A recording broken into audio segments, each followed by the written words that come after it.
Welcome students in Simplifying Maths. Today we will study the chapter number 13 of class 10 science, that is our environment,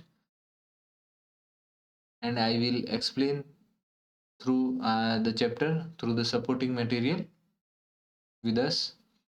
Environment, हम इस chapter में पढ़ेंगे क्या, what is environment and environment में कितने तरह के वेस्ट होते हैं, what is ecosystem and what is the ecosystem में क्या कंपोनेंट्स है, क्या उसके टाइप्स हैं, जैसे कंपोनेंट्स है अबायोटिक, बायोटिक क्या होता है, टाइप्स में natural ecosystem, artificial ecosystem and biotic living components में प्रोड्यूसर, कंज्यूमर, डिकम्पोजर जो होते हैं, उसके बाद में ये फूड चेन और फूड वेब जो बनाते हैं, ये सब हम इसी चैप्टर में पढ़ेंगे.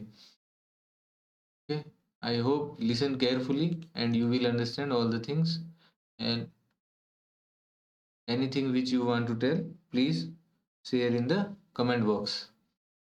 So the everything that surround us is environment. जो भी हमको क्या कर रही है, सराउंड कर रही है, that is environment. It includes both living biotic and non-living abiotic components. Interaction between these biotic and abiotic components from an ecosystem. In an ecosystem, living components depend on each other for their food, which give rise to food chains and food webs in nature. Human activities led to environmental problems such as depletion of the ozone layer and production of huge amount of garbage. तो हम क्या कर रहे हैं कि जो भी everything जो कि हमको सराउंड करती है, दैट इज एनवायरनमेंट, ये जो है ये इंक्लूड करती है living and non living component को. इंटरेक्शन जो है इनके बीच में जो है वो एक इकोसिस्टम बनाता है. इन एन इकोसिस्टम में लिविंग कंपोनेंट जो है वो डिपेंड होते हैं ईच अदर पे, क्योंकि फूड जो है, food chain and food webs जो है नेचर के थ्रू मिलता है. Human activities led to environmental problems. जो ह्यूमन एक्टिविटी है वो क्या करती है, एनवायरमेंट प्रॉब्लम को जो है बढ़ावा दे रही है, जैसे कि क्या, ओजोन लेयर का घटना एंड डैमेज होना and production of huge amount of garbage भी ज़्यादा बनाना. इकोसिस्टम, देखिए इकोसिस्टम क्या है, all the interacting organism in an area together with the non living constitution or constituent of the environment form an ecosystem. Example है इसके forest, pond, temperature, rain, air, soil and all living organisms. Type of ecosystem क्या है, it is of two types. One is natural ecosystem, second is artificial. Natural क्या है, the ecosystem which exist in nature on its own. Example है इसके forest है, lake है, ocean है. Artificial ecosystem क्या है, man made ecosystem are called artificial ecosystem. Example उसके क्या है, crop field, aquarium and garden.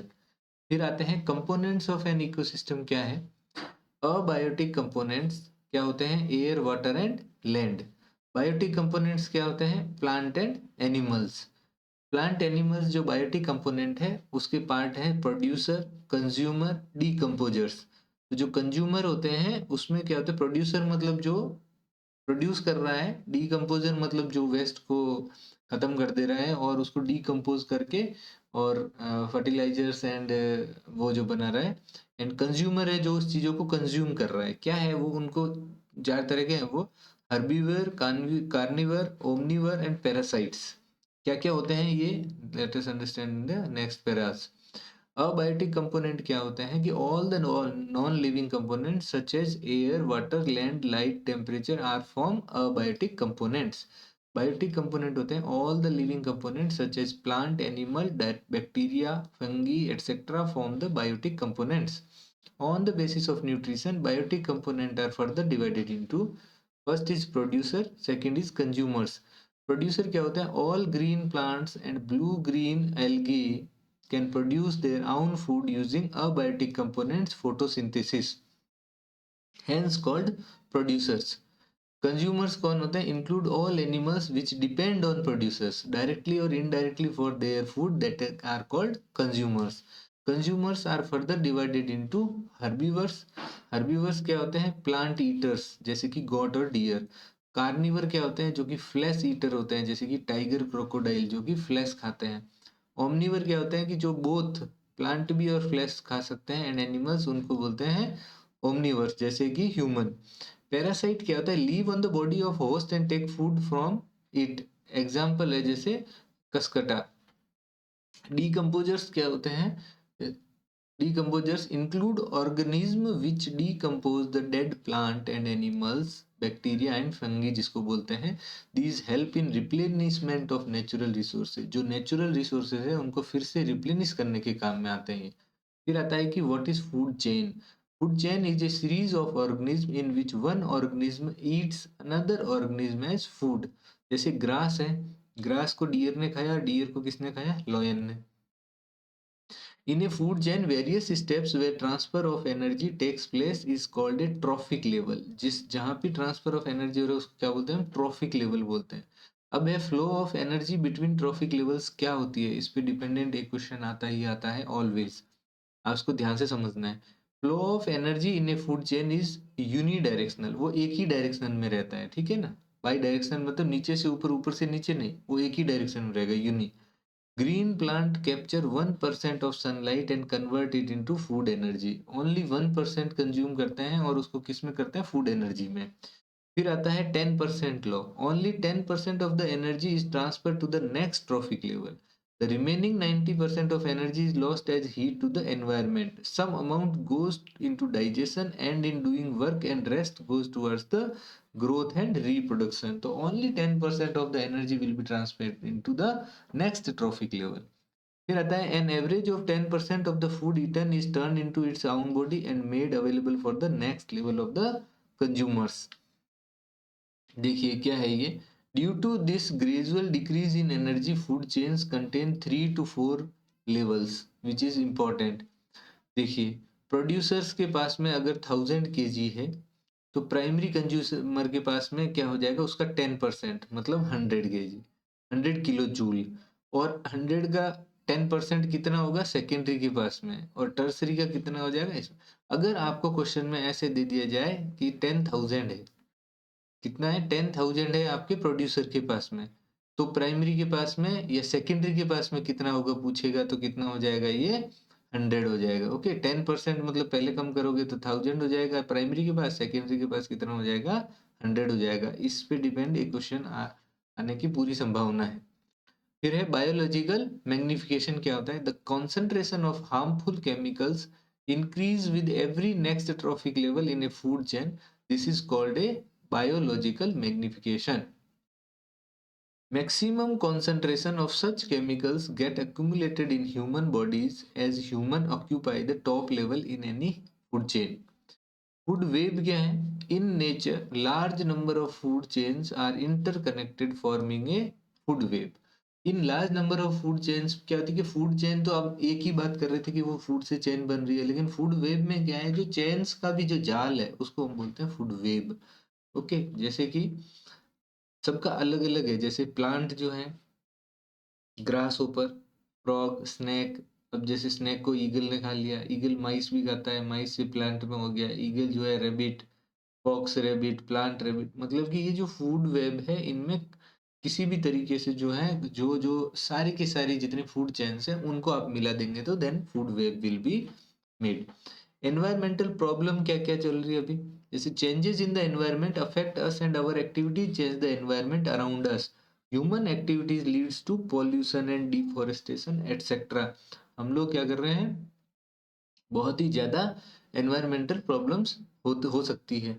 फिर आता है ozone layer. Ozone layer is a protective blanket around the earth which absorb most of the harmful ultraviolet radiation of the sunlight, thus protecting living beings from many health hazards such as skin cancer, cataract, weak immune system, destruction of plant etc. तो ozone layer की क्या उपयोगिता है, how it is useful, इसमें बताया गया, ये आपको याद रखना है.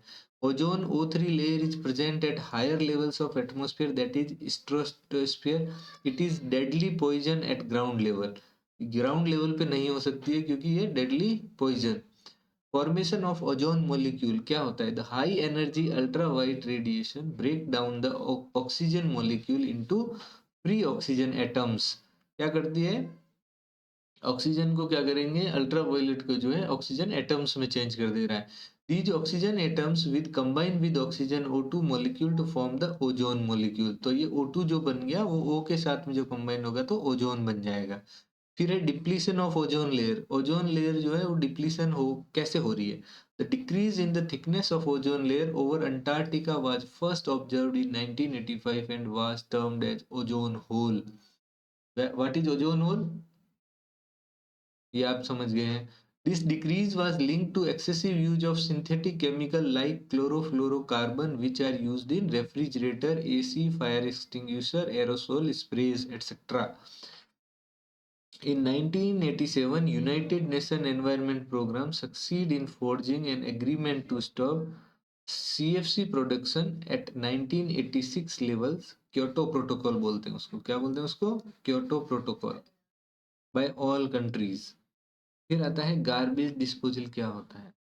Garbage disposal is a main problem of today which affects our environment. Improvement in lifestyle have resulted in accumulation of large amounts of waste materials. Garbage contains following type of material. एक होता है biodegradable, एक होता है non biodegradable. Biodegradable क्या है? Substance which can be decomposed by the action of microorganism are called biodegradable waste. Example है उसके fruit and vegetable peels, cotton, jute, dung, paper etcetera. Non biodegradable waste क्या है? Substance which can not be decomposed by the action of micro organism are called non biodegradable waste. Example क्या है इसके? Plastic, polythene, metal, synthetic fibre, radio active waste, pesticide etcetera. Microorganisms release enzyme which decompose the material, but these enzymes are specific in their action. That is why enzyme cannot decompose all the materials. Okay. फिर है some methods क्या है waste disposal के, आ सकता है ये भी। देखिए क्या क्या है। बायोगैस डी प्लांट क्या है? Biodegradable waste can be used in biogas plant to produce biogas and manure. Sewage treatment plant, the drain water can be cleaned in sewage treatment plant before adding it to rivers. Land fillings क्या है? The waste are buried in low lying areas and are compacted by rolling with bulldozers. Composting, composting क्या होता है? Organic waste are filled in a compost pit and covered with a layer of soil. After about 3 months, garbage changes to manure. Recycling, non-biodegradable waste are recycled to make new items. Reuse, it is conventional technique to use an item again. Example है इसके newspaper for making envelopes. फिर है incineration, it is a waste treatment process that are described as thermal treatment. It converts the waste into ash. Mainly it is used to transforms medical waste. Medical waste के लिए कौन सा काम आता है? Incineration. तो आपने इसको जो है अच्छे से समझना है आपको, इसके कॉन्सेप्ट को। I hope you understand all and we will meet in the next classes with the numericals and maybe in text question and NCERT solutions. Till then आप जो है इसे पढ़िए आराम से एंड कॉन्सेप्ट को समझने की कोशिश करिए। ये सपोर्ट मटेरियल बनाया गया है आपके लिए, तो उससे मैंने क्लास ली है। And thank you very much for attending this session and take care. Best wishes from Simplifying Maths for your exam. Thank you.